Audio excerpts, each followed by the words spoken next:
I was the pass out blackout drinker from the start. Couldn't handle the alcohol. I was puking in pitchers and in toilets and in girls' hair. Nice. Yeah, not done. Great. That was my 21st birthday experience.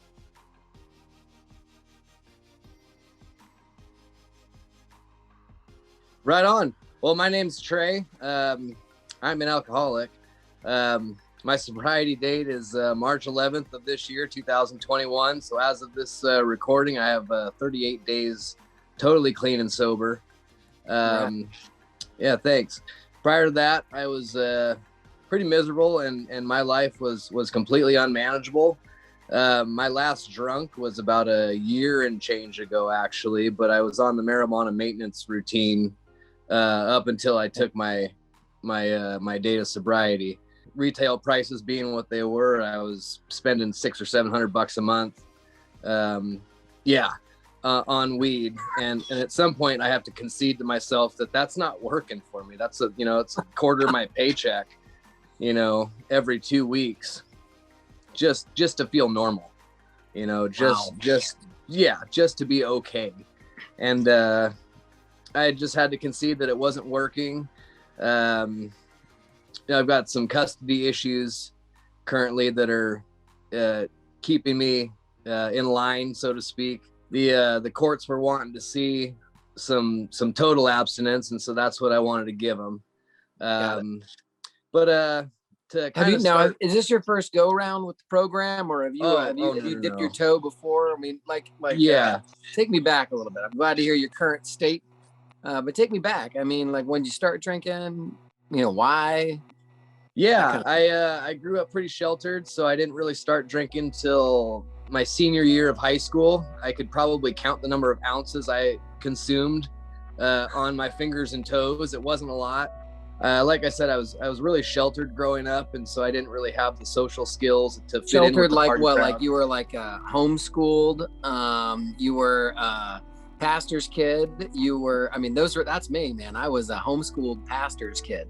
Well, that's extremely sheltered. I guess I was sheltered in the sense that I didn't have the access to the pop culture, kind of situations. I didn't have the gaming systems. I didn't have cable TV. I didn't, watch R-rated movies. So I just didn't fit in.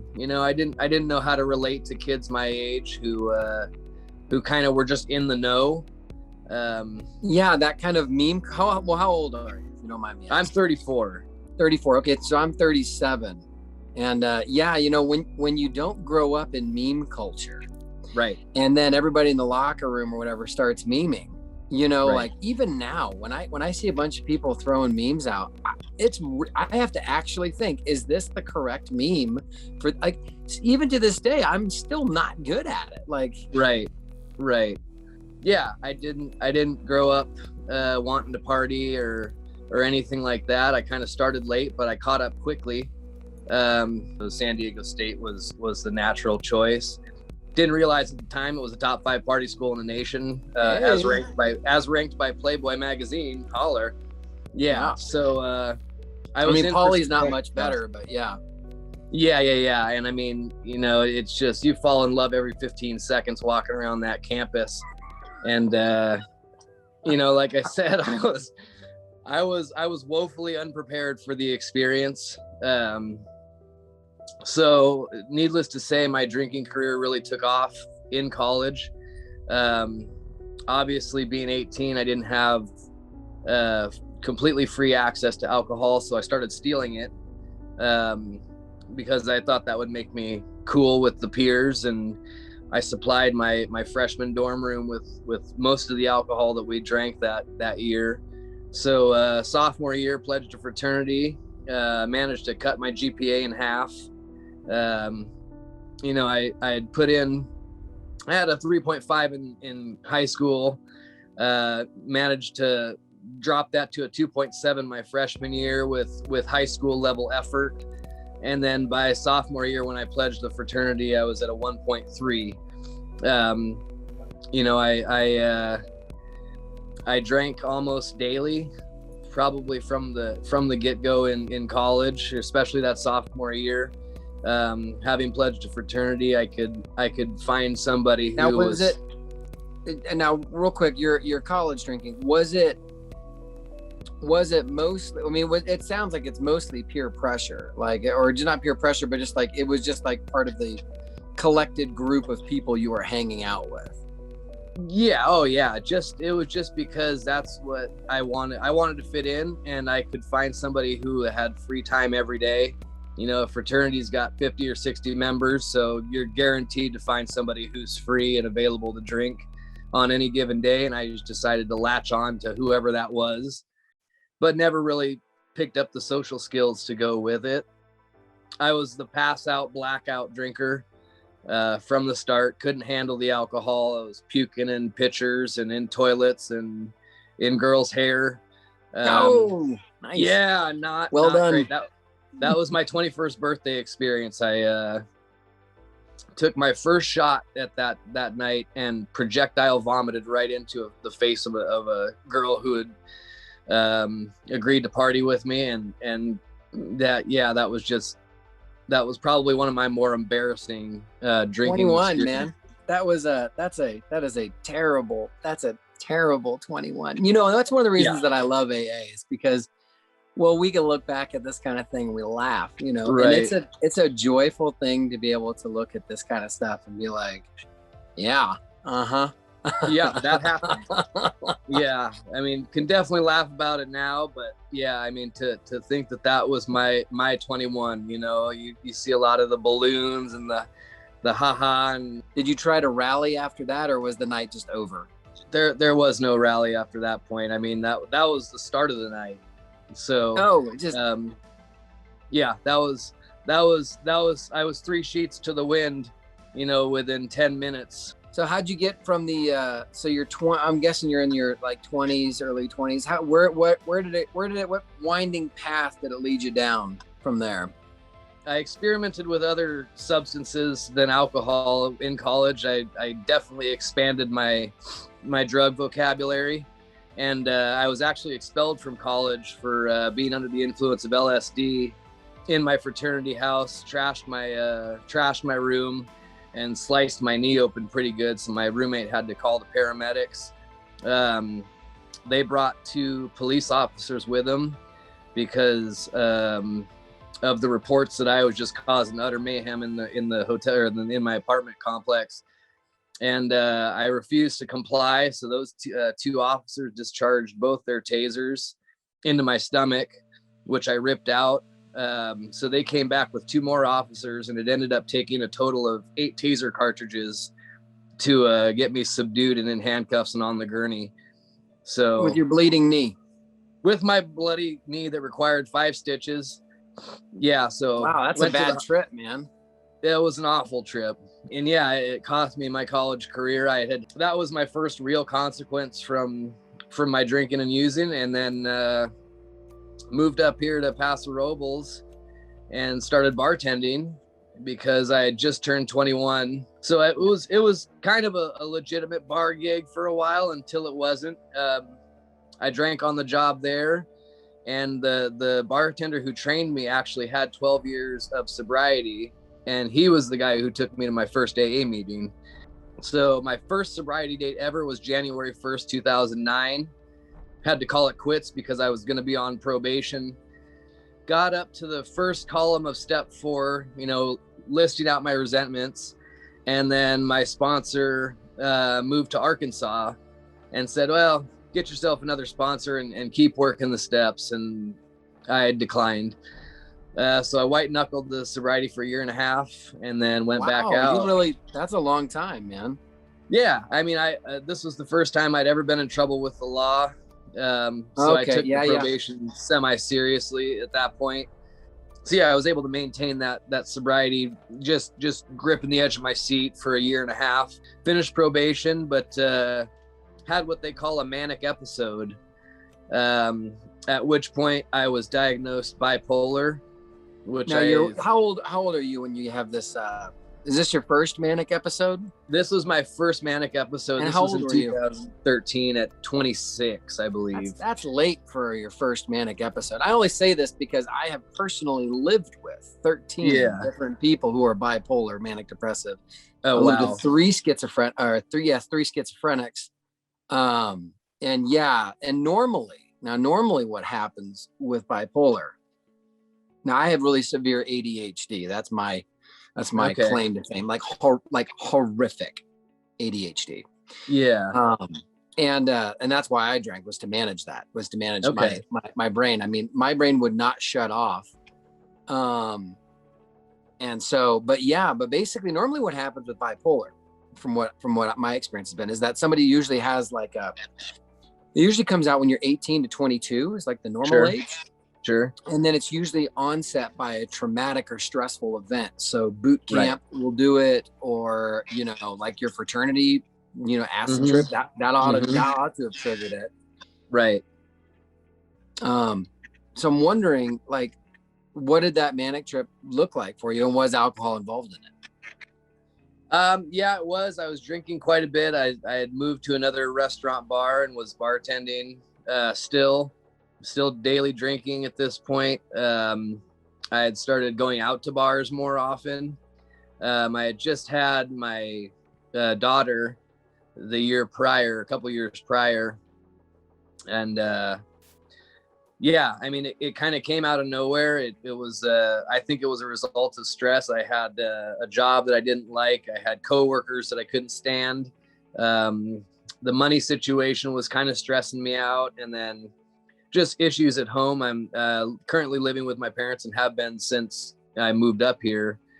It was just kind of a culmination of all of those factors that I think led to the experience. Sure. And so it was basically like being blacked out on alcohol, but I felt like I was having a great time, but nobody else was having a great time with me.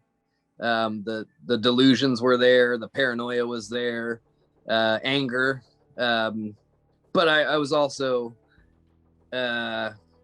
what's the word? I was grandiose. So, I was going to go start several businesses. I was going to do landscaping business and get out of the bar gig, and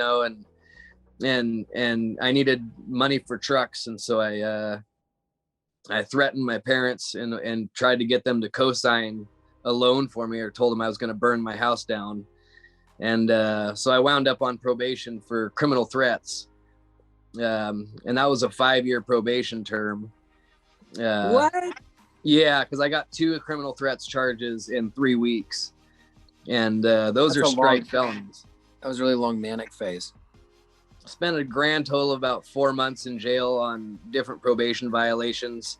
I'm trying to self-medicate with alcohol and pot. Didn't want to concede that I had bipolar disorder. I didn't. Every time I'd get out of jail, I'd have a new lease on life, and I'd jump into recovery for a couple months, and then ride that pink cloud until it would dissipate, and then I'd kind of fall back to earth, and then I realized I'd need something else to kind of pick me up, and then so I'd get back into the alcohol again, and then probation would come knocking and want to test me. And then, of course, I'm not testing clean with alcohol and pot in my system. So back to jail I'd go. And this was pretty much an annual occurrence until I got off of probation in 2018. 2019 had my second manic episode. So this was 6 years after the first. And this time I knew that I would be fine as long as I didn't threaten anybody. It's interesting you had that level of awareness. Right. I mean, I had just enough of an attachment to reality to know that I was going to go to prison if I made any kind of. So I was careful not to do that. But I mean, I ripped the side view mirror off my dad's RV. I mean, I'd smashed picture frames in the house. So they kicked me out, got a restraining order. Mother, my child, got a restraining order because I was grandiose with her, wanting to take her to Europe, etc. And I was actually able to put down all the substances because I decided I liked being manic more than I liked the effects produced by alcohol and pot. Wow. So, yeah. So I actually sobered up while manic. I was homeless for about 4 months because of the restraining order. I couldn't be at home. I obviously couldn't hold down a job. Yeah, it was just a nightmare. It was pretty awful. Yeah, it was just generally I was just a shit show, and it was due to drinking and drugging. Moved back in with my parents. My mom found a notification on Facebook from my ex's fiance that she had passed away. That she had the restraining order out against me, and so her mom decided to try to file for custody quietly and wait till I had been served with the paperwork. But my ex died of a drug overdose after, deriding me for using pot and alcohol, which were my two main drugs of choice. I'd had 10 months of sobriety at that point, I think, and then decided, I'm gonna test the waters again with the alcohol. I'd kind of, wasn't working a program. Had one margarita out at one of the restaurants here, and thought I did pretty well. So I about a month later, I said, okay, well, I did great last time. I'm gonna get a bottle and go to Morro Bay and drink with a friend, and got blackout drunk, drove myself home, and don't remember how I got there, aside from the fact that there was, vomit streaks down the side of my car. So it was pretty nasty, and I'm just thankful that I didn't hit anybody or kill myself and been serving a life sentence. It wasn't my finest hour, but at the same time, it was kind of the coming to Jesus moment that I needed, because I didn't pick up alcohol again after that, but then kept going with the pot until March of this year, because I realized it's not a sustainable way of life, trying to live paycheck to paycheck. And so here we are about 38 days in, and I've got a sponsor now. It's been about a year and a half, correct? It's been a year. March 15th, I think, was the last day I drank alcohol. Yeah. And then, well, that's some story, man. Yeah. Now, if you're living in Paso, why are you in this slow? How'd you wind up in the slow group? I don't know. I relate more to the crowd in slow, and even in Atascadero more than Paso. So I decided to travel for meetings. And, since I'm able to do that, or I'm fortunate enough to have a vehicle that gets me around and gets me where I need to go. So I try to get around. And so early sobriety, right? Uh-huh. Like you picked up your sponsor. Yeah. Do you mind me asking who you got for your sponsor? Yeah, his name's David. I met him during one of my probation violation stints in jail. He was an H&I guy who would come into the jail and bring a meeting in. And when I was released, I actually ran into him at the Saturday Night Live speaker meeting in San Luis. This was back in 2017, and started working. Well, I wouldn't say working the steps with him back then, but he reached out to me daily with his take on the daily reflection, and I ignored him for months, or I'd go months between responses. But this last time around, I just decided, he'd sent these to me for the last 4 years, almost daily, consistently. Really? And yeah, and I would go months at a time without responding. Heroic, man. Oh yeah, there's no quit. That guy deserves a medal or something.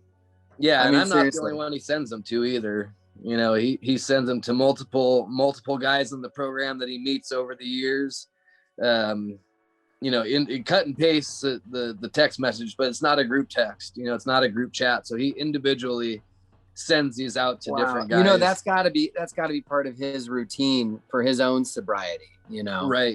Right. Yeah, I mean, he's carrying the message. So this time around, instead of sponsor shopping like I have in the past, where I've had to find the guy who's just good looking enough and just intellectual enough. I just said, you know what, he's the guy who's who's been the most consistent and shown me what it means to carry the message. So yeah, I'm going to work with this guy. And my thought on sponsorship is, like, pick one and that's your guy. Right. Right. And then I have like secondary sponsors, I'd call them.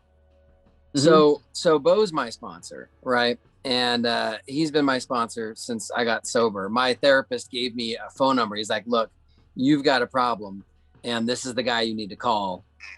And I called him and before he could even answer the phone, he was like, I heard a click. And before he could even say hello, I was like, I heard that you help people who have problems with alcohol.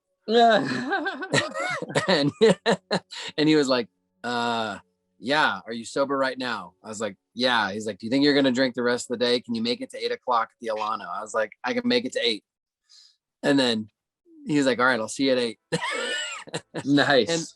And so then it turned out that one of my daughter's best friends' dad ran into him on a Saturday morning. The guy and I had been like really good friends for like, I don't know, like 3 years maybe.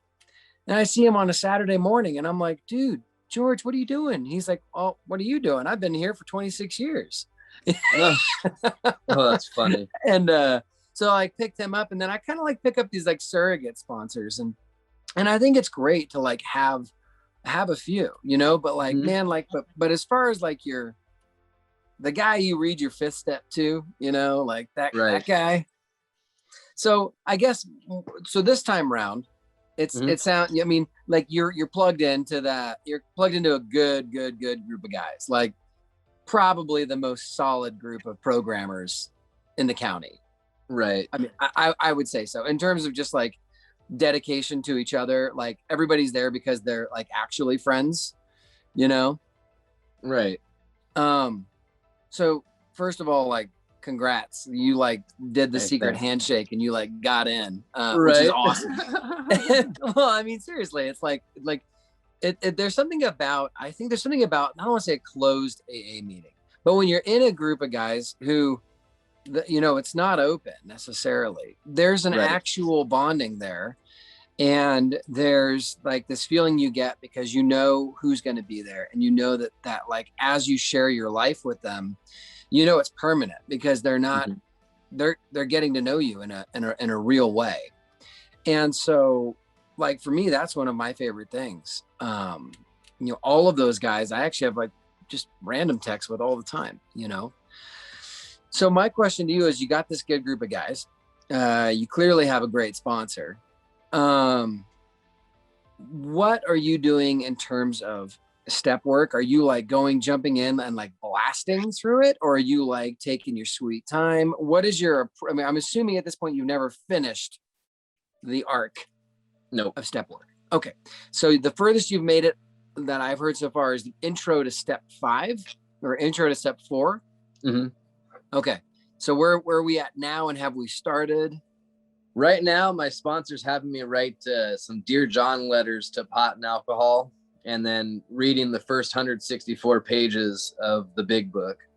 So basically, something I found helpful with the 164 pages of big book, just as an FYI, is to download the audiobook. Oh, okay. And so what I'll do is I'll actually listen to the audiobook while I'm reading it. Oh. And that can really help with pacing, because it's kind of like an antiquated language structure a little bit. Kind of. And so the audiobook while reading it is really helpful, just as an FYI. Okay. Yeah, that's definitely something to look into. I kind of like the language that they use. It's fun. Just because we've gotten so much slang this day and age, everything's abbreviated. There's no, there's punctuation is almost like an LOL at the end of a sentence anymore. Right. And so to read the language that these guys, the way they spoke, and the slang that they used back then when it was still proper and people spoke in complete sentences, is kind of refreshing. I just feel like the society writ large is being dumbed down. And so it's kind of nice to go back in time and have this little time capsule, which is why I appreciate so much that they haven't changed the language or anything aside from the stories in the big book. Yeah, I like the I mean, personally, I like to read that kind of stuff. So these Dear John letters, I've never heard of this before. Yeah. So what does that mean to write a Dear John letter? That's pretty great. Well, yeah. Well, the Dear John letters, I think back in the day where, the guy's serving overseas and the wife is going to leave him or whatever, whatever the case may be. So they're basically, I'm going to be writing about how these substances have negatively impacted my life. And they're basically my reasons for leaving them behind. And in doing so, I think that's kind of how I get through step one. I think this is his way of seeing how, kind of enumerating the ways in which, alcohol has been disruptive in my life. And it's the way that I'm going to help, it's going to put it on paper in front of me. Wow, I've done this and that and the other thing. And and I continued to use and drink in spite of it, so right. That's kind of the sayonara, the farewell to those substances. And then we kind of get into step one from there. So have you started writing them yet? I've gotten my computer up and I've gotten to Dear John, Dear John. And then the cursor, it blinks. Yeah. And it blinks. And it's like, hey, quick word to this experience, by the way. When I go through this kind of thing with folks, when we talk about this, what I try to do is try to keep them as much in the body as possible. Okay. So maybe it would sound like, Dear MJ, why not? I miss the way that my cigarette lighter sounds and the way that the paper crinkles as I inhale your smoke. But what I don't miss about you, that you're a dirty bitch and you ruined my life and you took away all of my inspiration and my heart has no emotions left in it because you're a succubus and I can't stand you anymore because you make me feel empty on the inside. And by doing that, what you're doing is you're actually putting you right. Does this make sense a little bit? Yeah. By writing the bodily experience. I have a good friend of mine and he says that the body is actually the canvas for our memory bank. So like the scent, the smells, the tastes. I mean, there are things that your body remembers and it stores all over itself. And so when you do some of these writing, it's called catharsis, technically speaking, when you go to sit down to write this kind of stuff out. But my experience has been that the more in your body, like stay away if you can from what I would call left hemisphere jargon. Go on. Okay. So what your left brain is going to want to do when you sit down to do this, your left brain is going to go, Dear Mary Jane, you're illegal and you caused me to get into probation with the law. And I spent $20,000 on legal fees because, right. Does this make sense? And I'm just saying, so it's kind of like rationalizing the quitting. Yeah. Correct. And you're trying to and you can't rationalize it. You know what I'm saying? Right.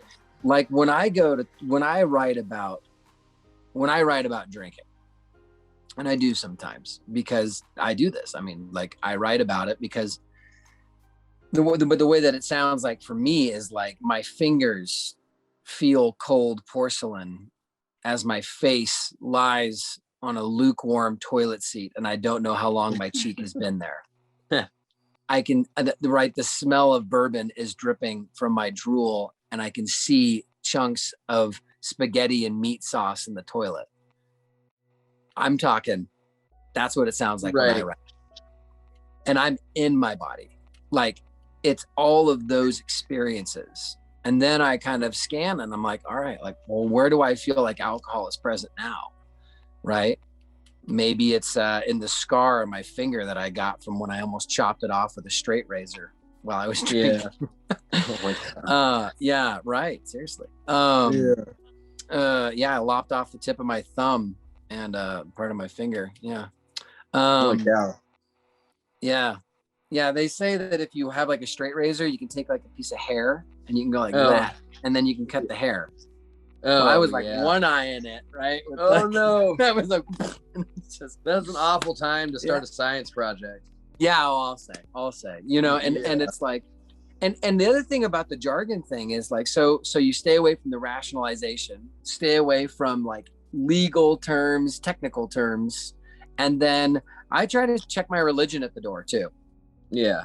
Like this really got in the way of my, my sanctification journey with the Holy Trinity. Like, look, like I am a Christian, but that doesn't mean that will prevent me from calling alcohol a dirty bitch. I mean, just straight up. Right.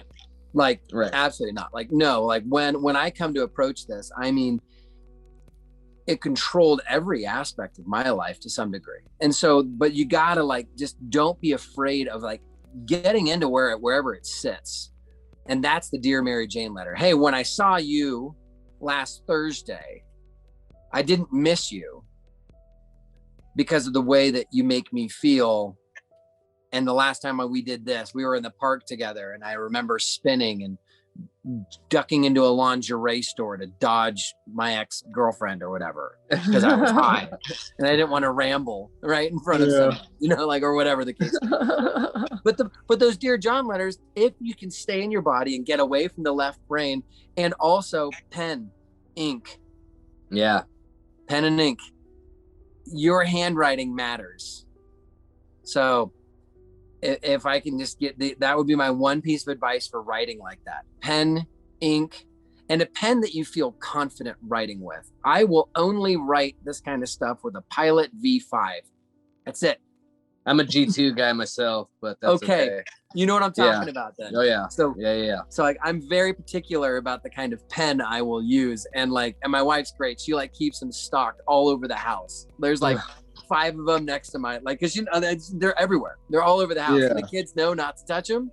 But yeah, so pen, paper, in the body, away from the rationalizing left brain. Forget about it. It didn't help you before, and it won't help you now. Right. You know? So yeah, so that's the next thing. That's the next thing you're going with is that. And then you'll get into step 2. And also too, the other thing that I did that I found successful was just get through them. Okay. You can always do them again. Yeah. Like progress, not perfection. That includes the steps.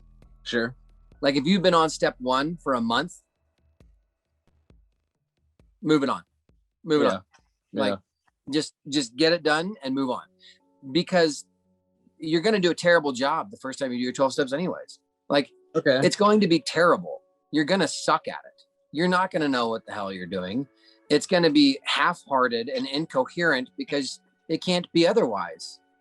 Sure. You've been sober for 38 days. Like, what, you're going to sit down and write the Odyssey of AAs? Like, no. Besides, no one else is going to read it or see it. So don't worry about it. Like, get through it, whatever it is, and then you can try to like make it better the next time, you know. But like for me, what I've found is like now once I went through them, then I just kind of like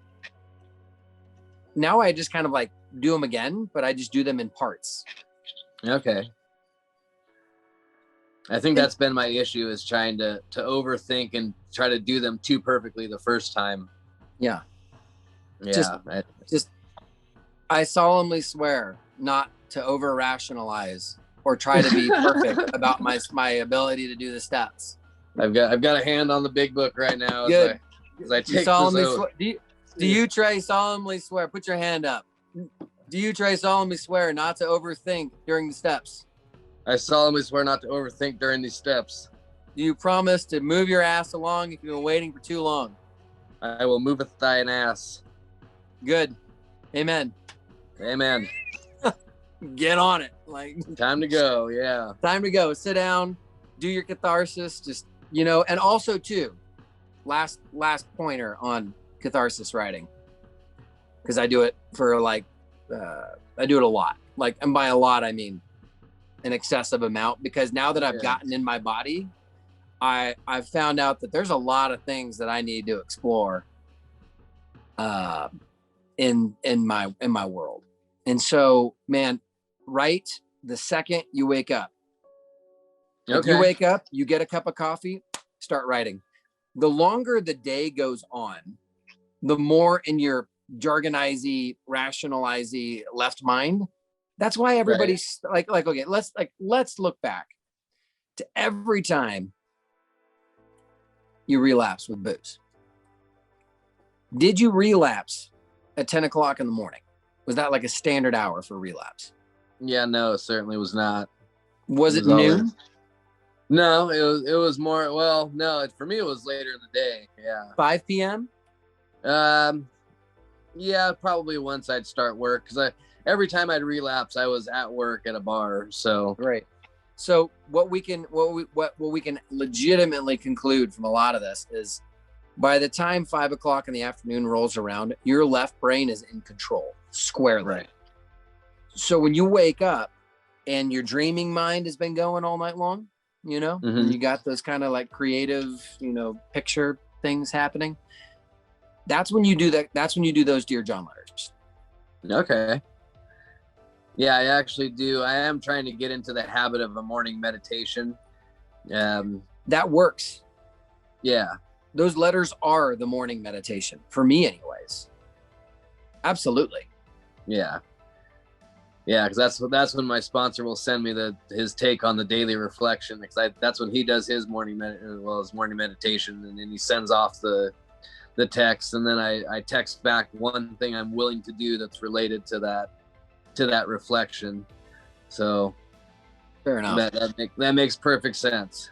So yeah, you can read the reflection, and then you can be like, Dear Mr. Daniels. Yeah. I always think it's fun to give him a name, Yeah.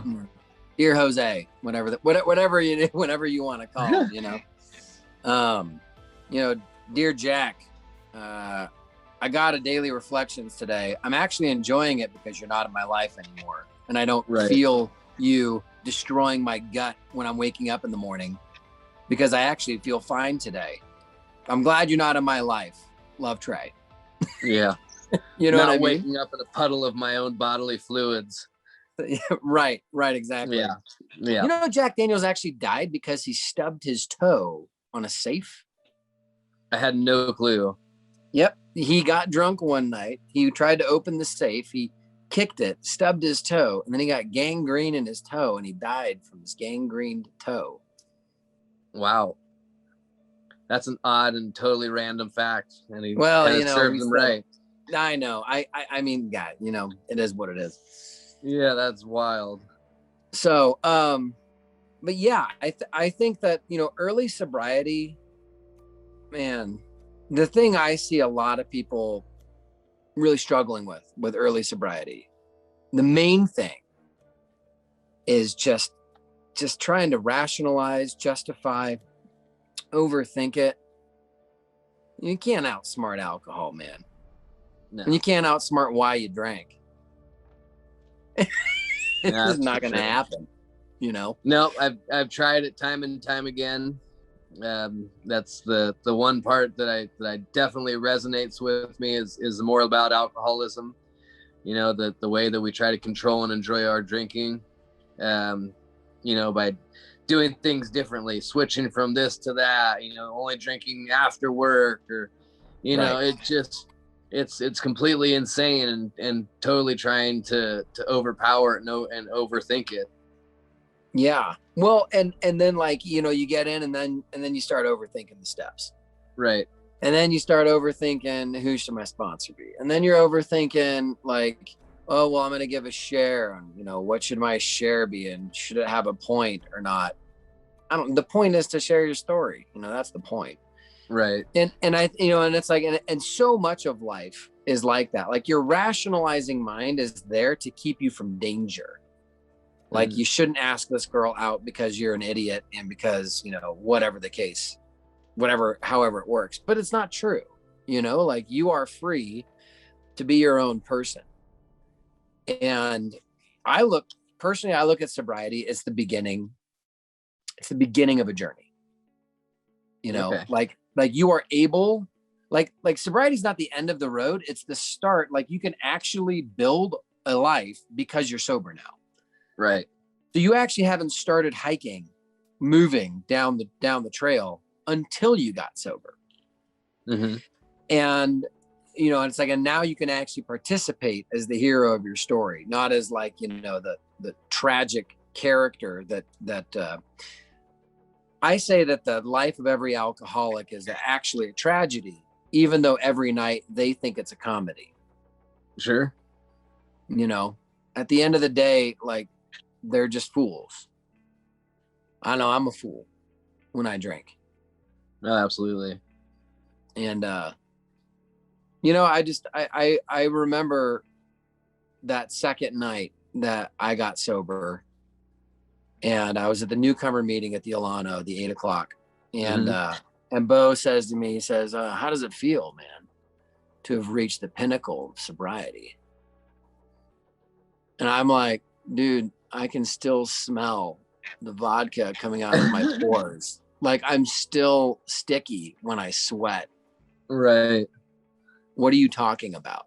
And he goes, you made it, man. You are the top of the alcoholic AA food chain. And he's like, did you drink today? And I said, well, no. And he's like, well, that's it. Sober alcoholic. Congratulations. Wow. And somehow, some way, I believed him. And I was like, I'm it. I made it. And I legitimately felt that way, and I mean, I'd say the same thing to you. Like, you made it. Now just get through the damn steps and don't overthink them because you're not going to do a good job. Right. Just laugh at yourself. Like this mustache. All right. This mustache is because I broke my leg. Right. And I was about to go and solo Mount McKinley in Alaska. Like you have to do a psych eval, a gear check, and you have to undergo like so much work with the park rangers to get a solo permit for Denali because it's 28 days and minus 80 weather. Yeah, it's a big deal. And I was 3 weeks away from flying out when I broke my leg. And so I shaved my beard off into this mustache to try to take myself a little less seriously. But you know what? It looks good, man. It looks good. Well, now I got all these like leather hats and stuff. I got these. My wife went out, she's a sweetheart. She went out and got me some big belt buckles. Oh, there you go. Oh yeah, dude. Like the low dropped Henley. Yeah, we're in it. Yeah, like, we are. We're in it to win it. Yeah. Yeah. So just don't take yourself too seriously. Yeah. And just do your own thing. With especially with those Dear John letters, like sit down, talk about how they made you feel, and then move on. Right. You can write another one later. But if you don't write them today, you might drink tomorrow. Right. That's a scary thought. I mean, but that's the way you got to approach this stuff because, write those Dear John letters today because last time you didn't write them. Mm-hmm. Last time you didn't do step 4. Like you sat down. Didn't do a lot. Yeah. And nothing's to say that you might not do it tomorrow. I mean, like this Sobriety Daily stuff that I'm doing, like I started this when I had 5 months of sobriety. Oh, 6 months. Like, yeah, I only have 2 years. Yeah. Right on. This is just my service. Cause I was like, man, if I don't get something to do, I'm going to be screwed. Right. Majorly. So I built this job for myself Yeah, this is a really cool concept. So that's pretty much what I got to say about that. But I'm stoked you made it, man. I appreciate it. I'm glad to be here. You seem happy. I am for the first time in a long time. That's awesome. Yeah. Well, we'll wrap it up right there.